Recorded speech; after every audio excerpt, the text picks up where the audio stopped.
성경에 보면 그 형제 간의 갈등하고 어려움 겪는 일들이 많이 나옵니다. 아들 둘만 있는 집이 좀 문제인 것 같습니다. 우리 성도들 가운데에도 아들 둘만 있는 가정이 있는지 모르겠습니다. 저 집도 아들 둘인데 한 몸에서 나온 두 자녀가 두 아들이 이렇게 다른가 싶을 때가 많습니다. 창세기 4장에 보면 첫 번째 사람 아담과 하와의 아들 가인과 아벨이 나오지 않습니까? 여기서부터 뭐 좀 잘못된 것 같아요. 각각 하나님 앞에 제사하는 중에 형 가인이 아벨의 제물과 제사가 하나님 앞에 드려지고 당신의 제사가 거절되는 것에 관한 열등감으로 분노로 첫 번째 살인자가 되고 맙니다. 제사는 한 번 드리는 거 아니잖아요. 예배 우리 한 번 드리는 거 아니잖아요. 근데 어떤 예배는 참 은혜롭게 잘 드릴 때가 있고, 오늘 예배 참 좋았어, 은혜 받았어, 하나님이 내 예배를 받으신 것 같아, 확신 있는가 하면 어떤 때는 아무 감각도 없이, 어떤 때는 실컷 졸다가 자다가 실패하는 예배도 있습니다. 그러나 이 제사도 예배도 우리 평생에 이 땅인 동안에 드려야 되는데 실패를 교훈 삼아서 누가 예배를 잘 드리나 지켜보면서 또 교훈 받아서 우리가 더 예배를 잘 드릴 수 있는 거 아닙니까? 즉 가인도 아벨의 제사가 드려짐을 잘 보면서 불편해할 것이 아니라 아벨은 어떻게 제사를 드렸길래 하나님이 기뻐 받으셨을까? 태도의 문제일까? 재물의 문제일까? 무엇일까? 조심스럽게 가서 물어보고 성공한 예배자로 제사자로 설 수도 있었지만 그것을 그만 비교하는 비교의식이, 열등감이 범죄케 했고 그 다음 제사를 아예 막아버렸습니다. 이 형제 사이에 있었던 비극적인 사건의 시작입니다. 그 뒤에 창세기 25장에 가면 야곱에게는 쌍둥이 아들이 있었는데 우리가 잘 아는 대로 에서와 야곱에 관한 이야기입니다. 여기도 장자의 축복권으로 말미암아 이 둘째 야곱이 욕심을 부려서 그만 가정을 엉망을 만들어 놓습니다. 엉망을 만들어 놓습니다. 형제간에 아주 원수지간이 됐습니다. 그래서 형이 동생을 죽이려고 쫓아다니고 동생은 도망다니는 그 지경이 됐습니다. 그런데도 이 일을 야곱이 하나님 앞에 돌이켜 보면서 하나님 앞에 그걸 붙잡고 씨름했을 때 훗날 이 형 에서와 야곱이 다시 만났을 때 야곱이 그런 귀한 고백을 합니다. 형님의 얼굴을 배우니 하나님의 얼굴을 뵙는 것 같습니다. 이것은 입에 바른 말이 아닙니다. 잘 보려고 하는 말이 아닙니다. 이미 그는 하나님을 경험했고 자기의 형이 어떤 존재인지 새롭게 발견된 후에 그저 형에 관하여 열등감으로 다가간 것이 아니라 하나님처럼 바라보게 되었다는 얘기입니다. 이런 얘기가 나오는 중에 예수님이 말씀하신 그 비유 가운데에도 마태복음 21장에 보면 아들 둘이 있는데 아버지가 아들들한테 야 이것 좀 해줄래? 라고 뭘 부탁을 했습니다. 근데 큰 아들은 예 아버지 제가 할게요 하고 가서 말만 그렇게 하고 가서 딴짓하고 안 했더라는 거예요. 근데 작은 아들은 나 못해요, 형 시켜요, 왜 나만 이런 거 시켜요? 그러더니만 그거 가서 둘째가 가서 하더라. 어떤 아들이 진짜 효도한 아들이냐 이런 질문도 있습니다. 여러분 각 가정에서 꼭 아들들이 아니어도 자녀들마다 참 다르지요. 근데 어떤 자녀가 더 부모의 마음을 잘 헤아리고 부모 입장에서는 어떤 자녀가 더 마음에 쓰이십니까? 요즘에야 자녀들 기껏해야 둘, 셋 어간 낳습니다만 과거에 저희 부모님 세대만 되더라도 7형제, 8형제, 심지어는 10남매 넘는 집들도 많았습니다. 그래서 간혹 자기 자녀들 이름도 헷갈리고 잘못 부른 일도 많이 있는데 그 부모들에게 물어봅니다. 당신 자녀 10명 가운데 어떤 자녀가 제일 이쁩니까? 제일 마음에 듭니까? 그러면 그건 얘기 안 하죠. 어떤 자녀가 그중에 제일 마음에 듭니까? 이런 얘기는 안 하는데 이렇게 얘기하면 얘기를 하더라고요. 당신의 그 많은 자녀 가운데 어떤 자녀가 제일 마음이 쓰입니까? 그거에 관해서는 얘기를 하십니다. 보통 뭐라고 대답하십니까? 예? 공부도 잘하고 건강하고 잘 나가는 그런 자녀입니까? 그렇지 않더라고요. 제일 연약하고 제일 허약하고 제일 손이 많이 가는 그 자녀가 제일 마지막까지 마음이 쓰인다라는 것입니다. 그게 부모의 마음이고 또 그것이 더 나아가 하나님의 마음하고도 연결지어 볼 수가 있을 것 같습니다. 오늘 주신 말씀 누가복음 15장 25절 이하 말씀은 지난주에 이어서 연결되는 말씀입니다. 이 말씀을 가지고 돌아온 탕자라는 제목으로 우리가 많이 알고 있고 심지어는 이 교회를 안 나오는 분들도 이 내용을 알 정도로 이미 다 아는 내용입니다. 그러면 이 내용이 왜 예수님이 이 비유를 이야기를 만들어서 이제 예수님이 하신 얘기죠. 만들어서 왜 이야기를 했을까? 사실 우리는 이것이 중요합니다. 오늘 누가복음 15장은 세 가지 중요한 큰 비유가 있습니다. 그래서 이 비유를 우리는 외우고 싶게 100분의 1, 10분의 1, 2분의 1 이렇게 이야기합니다. 100분의 1, 100개 중에 잃어버린 한 가지 뭡니까? 잃어버린 양을 잃어버렸습니다. 100마리 양 중에 한 마리 양을 잃어버렸습니다. 10분의 1, 뭐가 10개 있었습니까? 동전이 10개 있었습니다. 그런데 하나를 잃어버렸습니다. 2분의 1, 뭐가 둘이 있었습니까?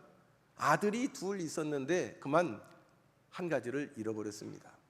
그래서 우리가 뭐 100분의 1, 10분의 1, 2분의 1로 해가지고 2분의 1 중에 하나 돌아왔으니까 끝나겠지 싶은데 사실은 우리가 외우기 쉽게 그렇게 하지만 이 2분의 1 비유가 아니에요. 2분의 1 비유가 아닙니다.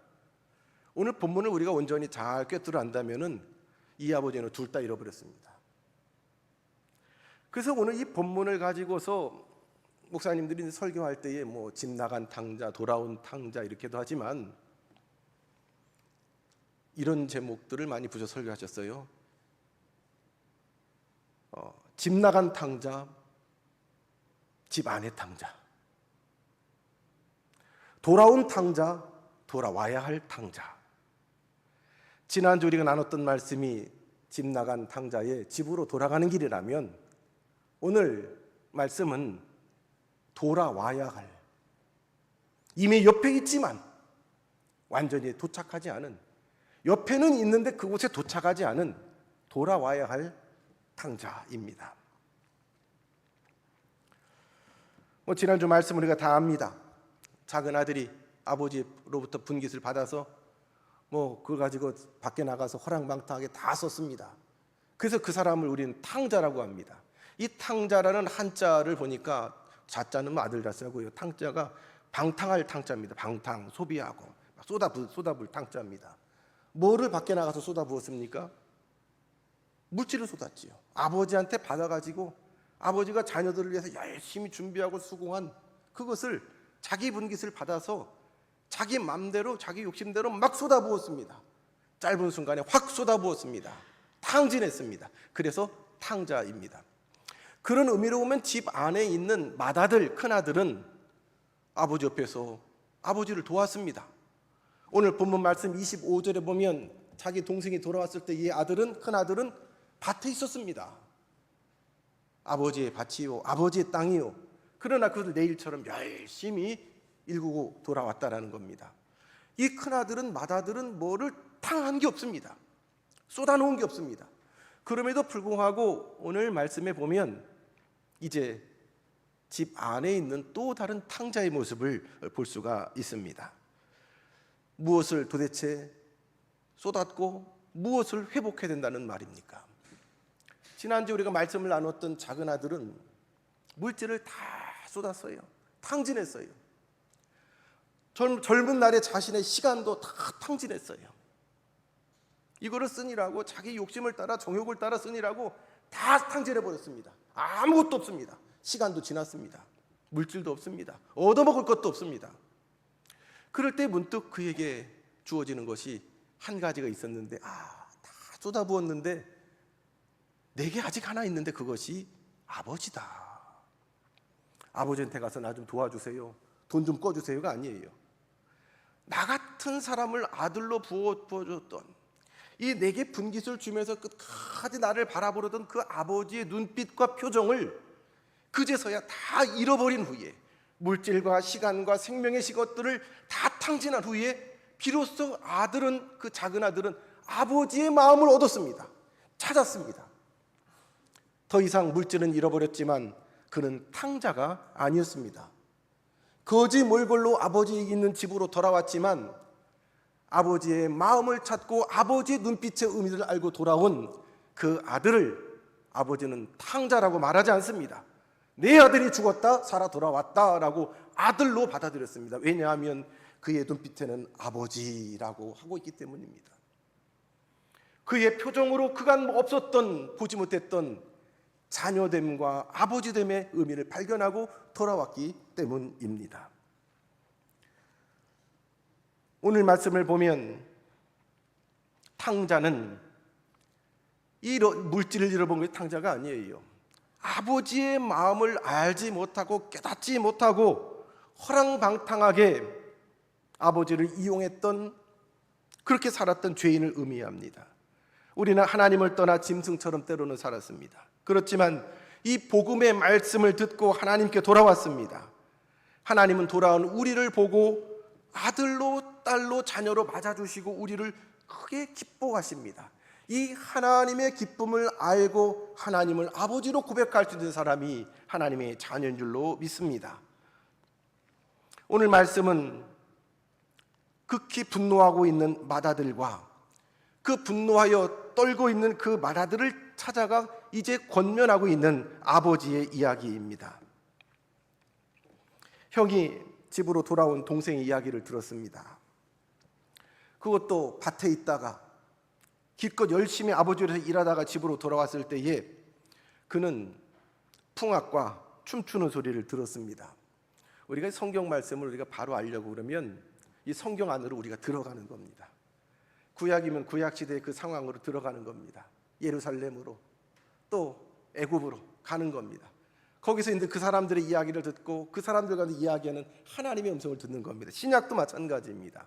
오늘 본문 말씀을 우리가 바로 하나님의 말씀으로 받으려면 이 말씀 안으로 들어가야 되는데, 예수님이 가르쳐주신 이 비유 안으로 들어가기 이전에 우리는 이 비유를 예수님이 지금 누구에게 말씀하고 있나, 왜 이야기하고 있나를 아는 것이 먼저입니다. 그래서 누가복음 15장의 세 가지 비유를 알기 전에 우리는 왜 이야기를 예수님이 굳이 누구에게 하시는가 알 수 있어야 되겠습니다. 오늘 15장 1절과 2절이 그 중심입니다. 같이 한번 1절과 2절을 한 목소리로 합독하시면 좋겠습니다.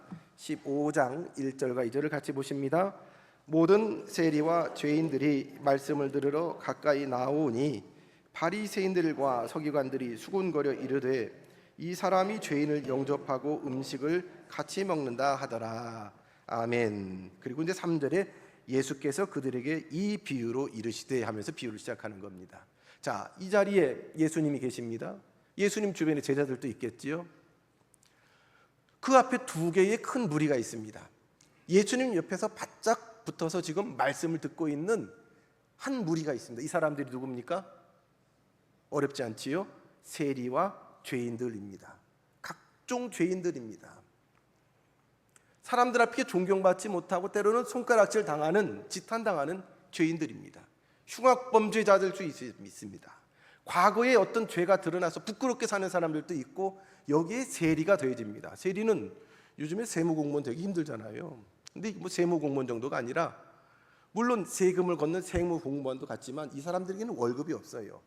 로마 정부는 이 사람들을 세리로 임명하고 그리고 로마가 정한 세금을 걷어서 로마 정부에 상납하고 나면 나머지 자기들 월급은 자기들이 알아서 챙기는 겁니다. 즉 동족들로부터 얼마나 능력껏 많이 세금을 걷어서 낼 거 내고 나머지는 자기 거기 되기 때문에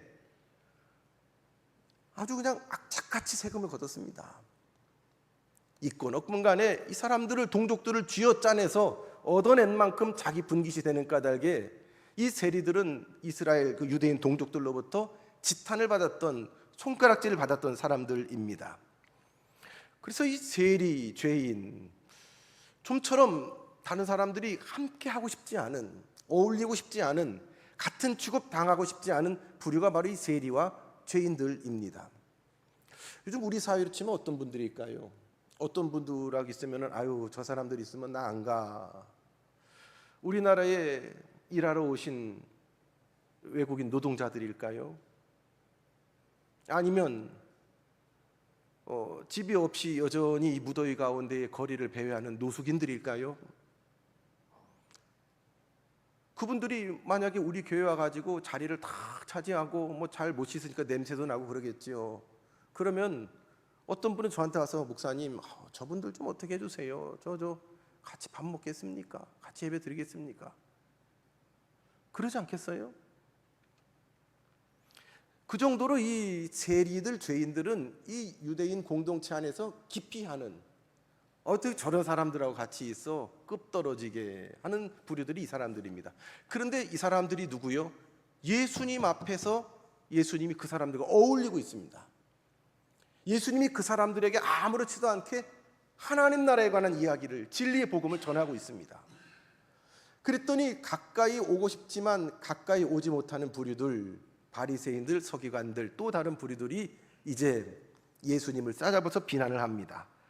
이 사람이, 예수님이죠, 이 사람이 죄인을 영접하고 그들과 함께 먹는다. 예수 너도 똑같구나. 너도 그런 부류구나. 당신 급이 그 정도밖에 되지 않는구나. 당신도 그 정도 레벨이구나 라고 수군거렸다는 겁니다. 그래서 이 이야기를 예수님이 모르실 리 없지요. 그리고 거기서부터 이제 세 가지 비유를 말씀하시는 겁니다. 세 가지 비유의 공통점이 뭘까요? 세 가지 비유의 큰 공통점은 잃어버렸다라는 겁니다.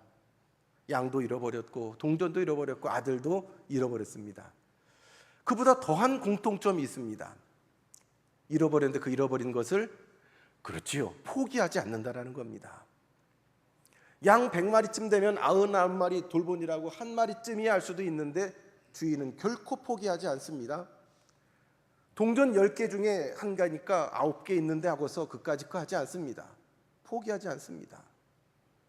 그리고 두 아들 역시 포기하지 않습니다. 어느 목사님이 설교 중에 그 말씀을 하시대요. 요즘에야 이제 택시를 타도 계산 다 핸드폰으로 하고 카드로 하고 그런데 옛날엔 다 현금으로 주고받잖아요. 교회까지 오는데 택시비가 1,800원 나왔으면 2,000원 주고 한쪽 발 내리고 한쪽 발 손 내밀면서 200원 거슬럼 또 받잖아요. 목사님이 사모님하고 택시 타고 어디를 가다가 목사님이 먼저 내리고 사모님이 따라 내리는데 잔돈이 몇백 원 남았는데 거스름돈을 받다가 그만 동전 하나가 떼구르르 손에서 떨어져가지고 택시 어때 밑으로 떨어진 모양이에요. 근데 서울시내 그 복잡한데 그까지 동전 하나 100원짜리 하나 그럴 법도 한데 사모님이 100원을 포기하지 않고 택시 문을 열어놓은 채로 바닥을 막 손을 넣고 더듬거리면서 찾으시더래요. 그 택시기사가 뭐 길도 복잡하고 그러니까 손님 뭐예요? 빨리 문 닫고 내리세요. 아직 잠시만요. 그러면 계속 떠듬 찾더래요. 그 목사님도 남자들 그렇잖아요. 그까지 100원 여보 빨리 나와. 그런데도 그냥 아랑곳하지 않고 계속 찾더래요. 목사님 막 화가 났고 여보 그래도 막 사모님 끝까지 찾더래요. 그러더니만 드디어 손에 하나 딱 잡더니만 찾았다 그러는데 택시기사가 막 짜증을 내고 남편 목사님이 뭐 하는 거냐 그래도 아랑곳하지 않고 100원짜리 하나 보고 찾았다. 이게 포기하지 못하는 하나님의 마음이에요. 10원짜리 동전, 100원짜리 동전 하나 그까짓 것이라고 하지 않고요. 포기할 만한 죄인들, 그까짓 것 사람이라고 하지 않습니다. 어떤 이 땅의 인생도 겨우 그까짓 거 가지고 이렇게 길 막고 복잡하게 여러 사람 고생시키냐고, 그런데도 그까짓 거 하나 가지고 기뻐하고 행복하는 것이 잃어버린 자의 마음이고 하나님 아버지의 마음이다. 포기하지 않고 찾으시는 하나님의 마음이 오늘 이 비유 가운데 있습니다. 아버지는 집 나간 아들을 포기하지 않습니다. 집을 나간 그 순간부터 아버지는 두 발 뻗고 못 잤습니다. 늘 문 밖을 내려다보면서 문 앞에 서서 아들이 가는 그 길을 쳐다보면서 그 아들을 바라보고 기도했을 것입니다. 먼 발치에서 거짓골이 돼가지고 그 아들이 돌아올 때에 아무도 못 알아봤지만 누구는 알아봤을까요?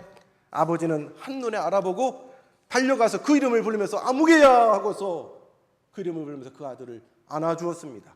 영접해 주었습니다. 아들은 면목이 없어서 아버지라고도 못하고 저를 이제 종이라도 해도 좋습니다. 아버지 곁에만 있으면 좋습니다 싶은데 무슨 소리냐? 너는 내 아들이다. 여봐라, 옷 좀 새 옷으로 갈아입혀라. 얘 못 먹은 것 같으니까 음식 좀 준비해라. 씻겨라. 포기하지 않는 아버지의 마음입니다. 집안에 있는 그의 형은 어떻습니까? 맏아들은. 오늘 말씀을 보면 그간의 맏아들이 어땠는가 좀 단편적으로 알 수 있는 문장이 있습니다. 자, 25절에 보니 맏아들이 돌아와 집에 가까이 왔더니 벌써 분위기가 달라요. 집 가까이 오는데 무슨 소리가 들려요? 풍악 소리가 들려요. 잔치 소리가 들려요. 또 춤추는 소리가 들려요. 춤추는 소리가 뭔가 발을 굴며 춤을 췄는가요? 좀 우리가 상상력을 발휘해 봅니다. 냄새는 무슨 냄새가 났을까요? 고기 냄새가 나고요. 또 여러분 잔치상에는 또 우리식으로 하면은 벌써 이렇게 전 부치고 기름 냄새도 났겠지요. 어떤 양념 냄새도 났을 것입니다. 그리고 술렁술렁대는 사람들의 잔치하는 사람들의 다급한 분주한 목소리도 들렸을 것입니다. 공기가 달랐을 것입니다. 무슨 일이 있구나. 그래서 마침 집 밖에 있는 한 종을 보고서 이 맏아들이 물어봅니다. 26절에 한 종을 불러 무슨 일인가 물은데 여기서 이 물었다라는 말은 그저 이게 뭐냐라고 질문한 것이 아니라 아주 길게 자세하게 신문하듯이 질문한 겁니다. 이게 어디서부터 시작되고 뭐가 어떻게 자초지종을 막 집요하게 물어보는 겁니다. 그랬더니 이 종이 뭐라고 합니까? 27절에 보면 당신의 동생이 돌아왔음에 당신의 아버지가 건강한 그를 다시 맞아들이게 되물이나여 살진 송아지를 잡았나이다 하니, 당신의 동생이 왔습니다. 당신 아버지 아들이 왔습니다. 그 사람이 왔습니다. 이 집에는 그 전에 아무 문제가 없었습니다. 딱 한 가지 문제라면 이 아들이 문제였습니다. 작은 아들이 문제입니다. 부족함이 없습니다. 화목합니다. 넉넉합니다. 아무 문제가 없는데 딱 문제 하나가 바로 그 녀석입니다. 이것은 아버지도 큰아들도 알고 그 집에 있는 종들도 압니다. 아이고, 우리 어르신이 늘 저렇게 그냥 먼 데만 내다보고 대문만 그냥 나와가지고 서 있고, 아유, 그 녀석 때문에, 그 놈 때문에, 그 아들 때문에. 바로 그 사람이, 이 집안의 기도 제목이었던 그 사람이 지금 돌아왔습니다. 이 이야기를 전하고 있는 이 종의 마음은 들떴습니다. 설레었습니다. 당신 집의 기도가 응했습니다. 당신 집의 문제가 해결됐습니다. 그는 벌써 기뻐했습니다. 벅찼습니다. 당신의 동생이 왔습니다. 여러분, 우리 주변에도 그런 일 있잖아요. 내 일이 아니어도 옆집이 잘 됐어요. 너무 좋아요. 아이고, 잘 됐다. 그렇게 몇 년을 고시 공부를 하더니만 그 고시를 드디어 붙었구나. 아이고, 축하해요. 너무너무나 좋아요. 병원에 입원했던 우리 성도가 깨끗이 나음을 입어서 예배당에 나왔습니다. 할렐루야지요. 응답해 주셨어요. 근데 아니, 그랬어? 그랬나? 다 나와서 왔구나. 무덤도 맘다면 이거 어떻게 될 걸까요? 과거에 우리나라에 좀 어처구니 없는 사건들이 있을 때 성수대교도 무너지고 삼풍백화점도 무너져가지고 많은 분들이 죽고 다치고 할 때 저는 그 일이 너무 생생한데요. 딸내 생생한 게 아니라 그 건물이 무너져서 많은 사람들이 죽고 다칠 때에 건물 짓던 그 잔해를 막 끌어올려도 누가 여기 밑에 아직도 살아있을 거라는 기대를 하지 않았을 때 3명의 젊은 청년이 나중에 차례로 구조가 되지요. 더 이상 살아있는 사람이 없다라고 생각했는데 한 청년 나올 때에 아주 뉴스가 크게 나오고 모든 백성이 기뻐했습니다. 저도 그날이 주일이었던 것 같은데 교회를 가는 길에 차 안에서 라디오에서 그 뉴스를 들었습니다. 그 청년을 제가 언제 본 적이 있어요? 이름을 알아요? 뭐 알아요? 그런데 생명이 살아나왔다니까 얼마나 고맙고 감사한지 하나님 감사합니다. 그래서 교회 오는 길에 이제 앞에 그 편의점에 들러가지고 잠깐 필요한 게 물건을 사고 계산하는 중에 저보다 좀 어리던가 제 또래 그 젊은 청년이 아르바이트를 하고 있어요. 그래서 계산을 하는 중에 그냥 이 마음을 좀 제 본능적으로 좀 공감하고 싶어서 아침에 누가 또 살아나왔다면서요. 그랬더니 제 얼굴을 시끄러 보더니만 딱 찍고서 700원이요? 750원이요? 그래버려요. 네 거나 계산하고 가. 누가 살았던 죽었든 난 상관없어 그거예요. 딱 어느 벽에 딱 부딪히는 느낌이에요. 야, 그 느낌을 지금도 잊을 수가 없어요. 지금 오히려 종은 당신의 동생이 살아왔습니다. 당신 아버지의 걱정이고 염려던 그 아들이 살아왔습니다. 이 집에는 이제 기도가 응답이 됐습니다. 설레는 마음으로 이야기하고 있는데 이 큰아들은 어떻게 해요? 마음이 탁 다쳤어요. 그래서 뭐 어쨌다는 거예요.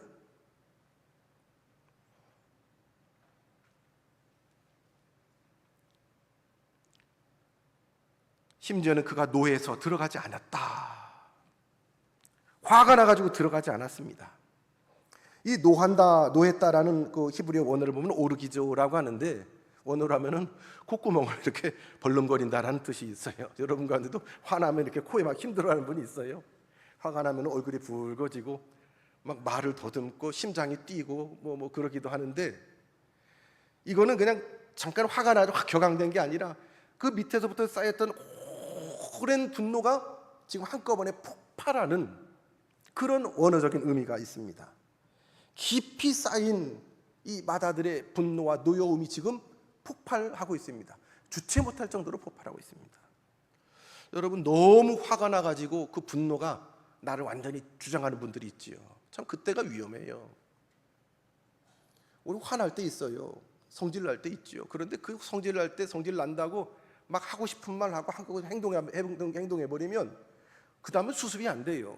정말 이렇게 화가 올라올 때는요, 이 지혜는 그때는 사람을 좀 피하세요. 혼자 있으세요. 그리고 화가 어느 정도 가라앉을 만큼 정리가 되면, 화가 감정이 가라앉으면 그 다음에는 내가 화낼 대상에게 화난 연기를 하세요. 화난 척. 그걸 표현하다가 막 화가 많이 났습니다. 말로 하세요.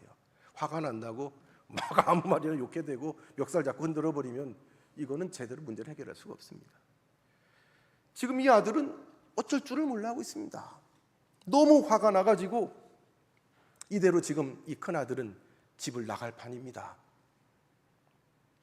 들어가지도 나가지도 못하고 이 분노를 주체를 못하고 있을 때에 누군가가 이 소식을 집 안에 전해 주었습니다.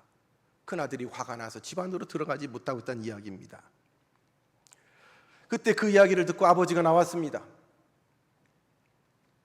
아버지가 나와서 이 큰아들 보고 뭐라 했을까요? 에라이 이런 못난 놈아 그랬습니까? 아버지는 작은 아들도 알았던 것처럼 큰아들도 알았습니다. 왜 섭섭해야 하는지, 왜 화가 나는지도 알았습니다. 그래서 아버지는 나와서 큰아들에게 권합니다. 이 권하다라는 말입니다. 이 권하다는 말은 옆에 서서 다정하게 말했다라는 겁니다. 다그치거나 겁박하거나 소리를 지르거나 무시하는 것이 아니라 다정하게 말하는 겁니다. 참 부모 역할 하기 힘들어요. 그렇죠? 부모 역할 하기 힘듭니다. 큰애는 큰애대로, 작은애는 작은애대로 이거 맞추려니까 얼마나 힘듭니까? 그럼에도 불구하고 아버지가 큰아들에게 다정하게 권하는 이유는 한 가지입니다. 너의 잃어버린 것을 찾아라. 뭐를 잃어버렸습니까? 이 아들이 어디 가서 뭐를 다 탕진해버렸습니까? 네가 꼭 가져야 할 것, 네가 취할 것, 그것이 갖지 못하여 비어있는 그것을 네가 회복하라는 간절한 아버지의 메시지가 담겨져 있습니다. 그럼에도 불구하고 맏아들은 아버지께 항의합니다. 내가 여러 해 아버지를 섬겨 명을 어김이 없거늘 내게는 염소 새끼라도 주어 나와 내 벗으로 즐겨 가신 일이 없더니, 이 아버지의 살림을 창녀와 함께 삼켜버린 이 아들이 돌아오매 이를 위하여 살찐 송아지를 잡으셨나이다. 이 맏아들의 대답을 들으면 첫 번째로 내가 나에게 자기중심적인 아이 메시지가 있습니다. 내가 이렇게 했는데요, 내가 그가 이렇게 했는데요, 나한테 뭐 해준 게 있습니까? 나한테 뭐 해준 게 있습니까? 철저히 자기중심입니다. 아버지는 염두에 없습니다. 내가 명령을 어김이 없습니다. 자기 의를 드러냅니다. 내가 이렇게 섬겼습니다. 마치 주인에게 종이 섬기는 것처럼 섬겼다는 의미입니다. 자녀로서 아버지를 존중하고 사랑하는 그런 마음보다 내가 당신 말에 철저히 종이 주인에게 하듯 섬겼다라는 그런 의미입니다. 이 말에는 존경으로부터 비롯된 사랑으로부터 비롯된 자발적인 섬김과 사랑과 존경은 없습니다. 나만큼한 사람이 있으면 나와보라고 그러세요. 내가 언제 뭐 안 했습니까? 내가 언제 떠났습니까? 아버지에 관한 원망을 가지고 자기중심적인 방향에서 아버지를 바라보고 원망하고 있습니다.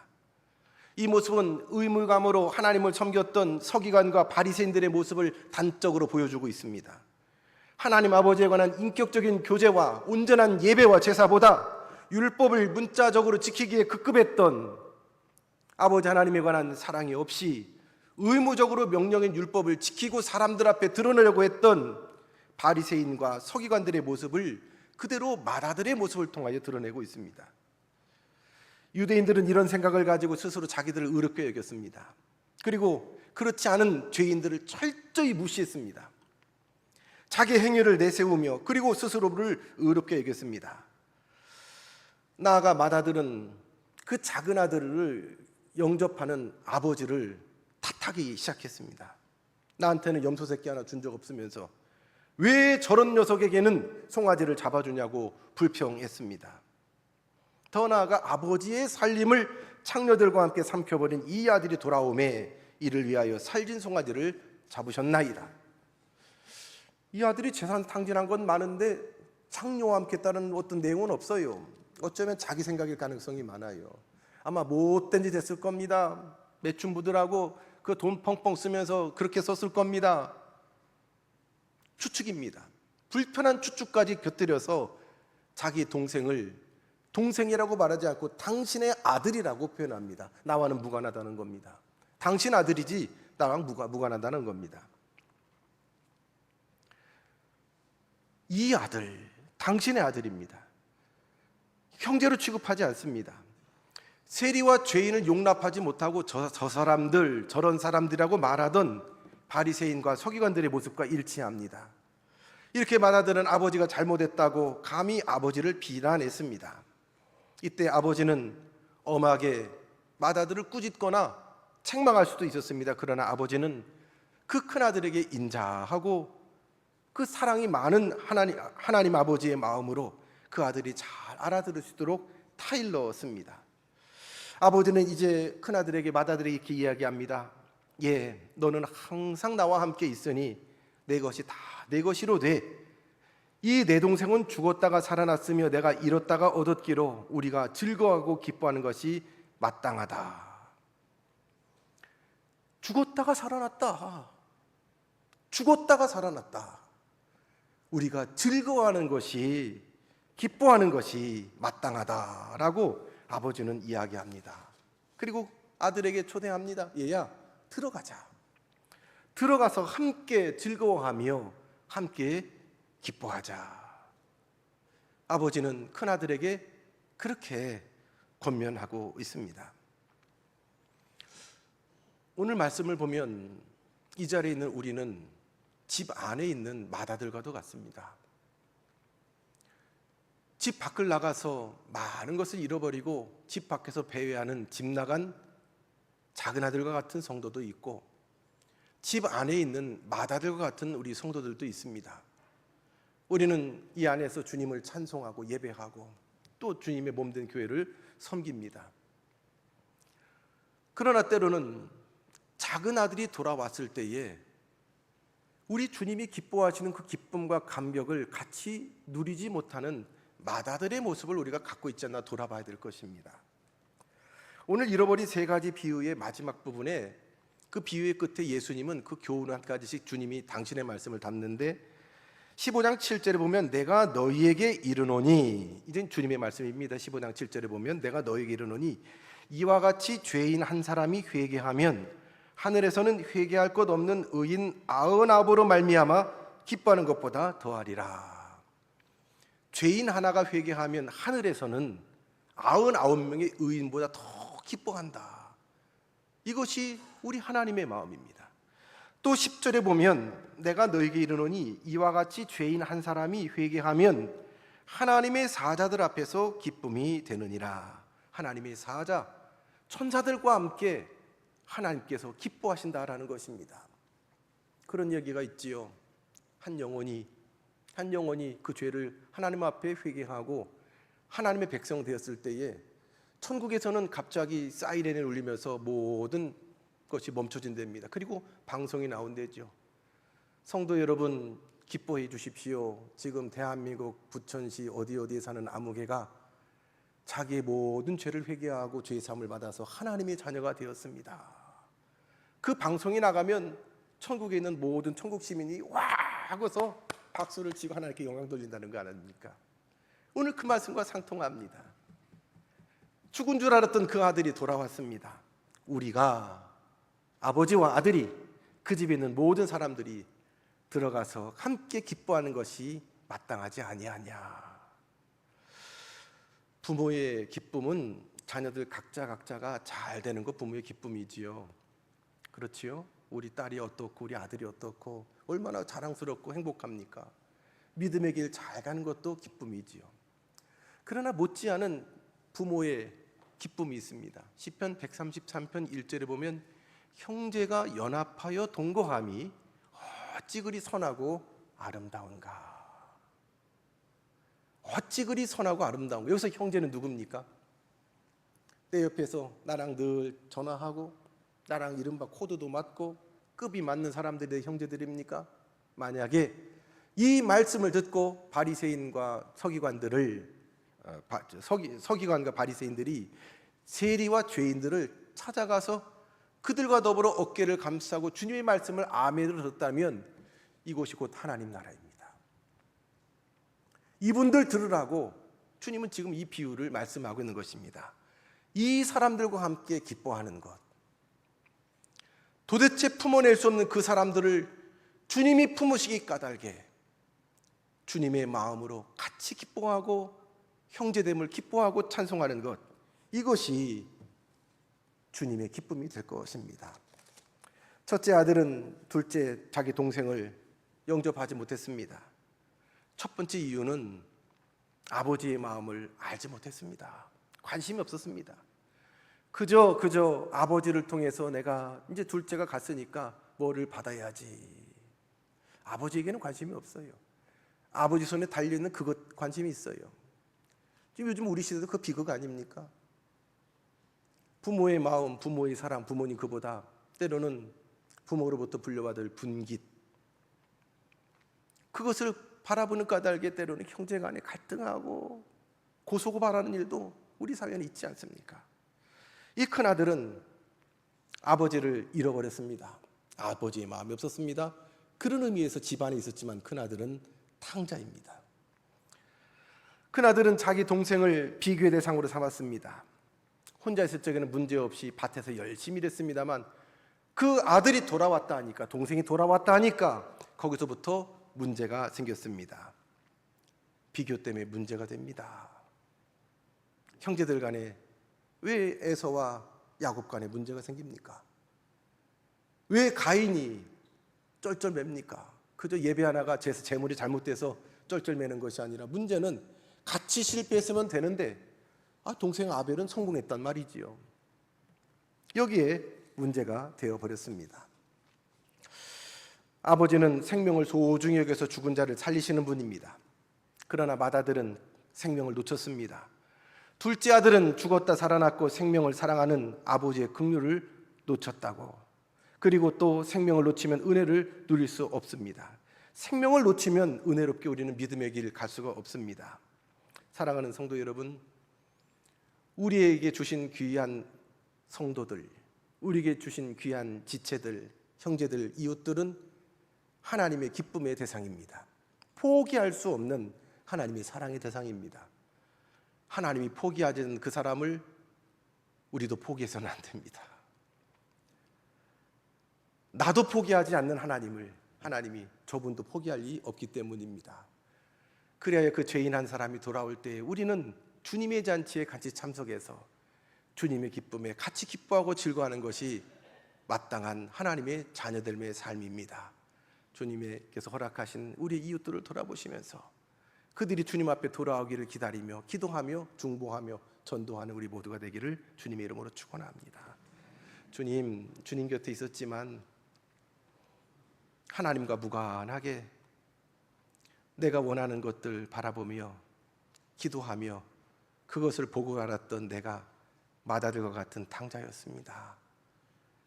하나님이 없는 하나님의 손에 달려있는 것들을 바라본 내가 주님 곁에 있었지만 탕자였습니다.